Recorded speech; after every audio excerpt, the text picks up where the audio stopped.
मावळ तालुक्यातील तळेगाव दाभाडे शहरात सलग दुसऱ्यांदा तुळजाभवानी मंदिर येथे मातेचं चांदीचं मुकुट चोरी करण्यात आलं आहे।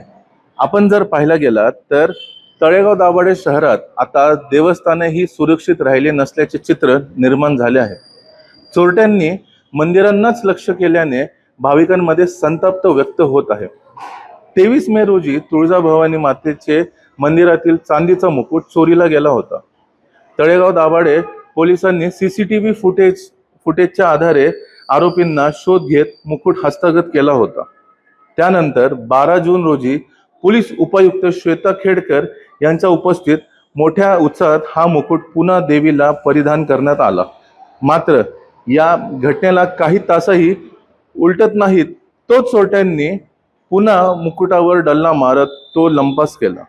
त्यामुळे मंदिरांच्या सुरक्षेचा प्रश्न पुन्हा ऐरणीवर आला असून तळेगाव दाभाडे पोलिसांसमोर चोरट्यांना जेरबंद करण्याचे मोठे आव्हान उभे ठाकले आहे।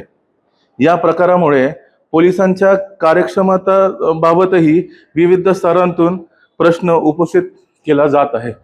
LS मराठीसाठी आकाश कानापुरम, तळेगाव। तळेगाव हे ऐतिहासिक शहर आहे।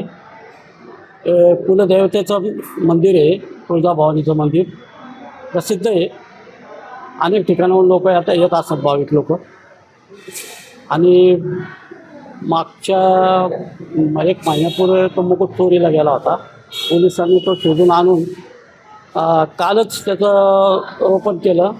मुकुट चांदीचा मुकुट होता, लावला आणि त्याच रात्री 1 वाजता पुन्हा मुकुट चोरीला गेला आणि पेटी फोडली, पेटीतला ऐवज लंपास केला।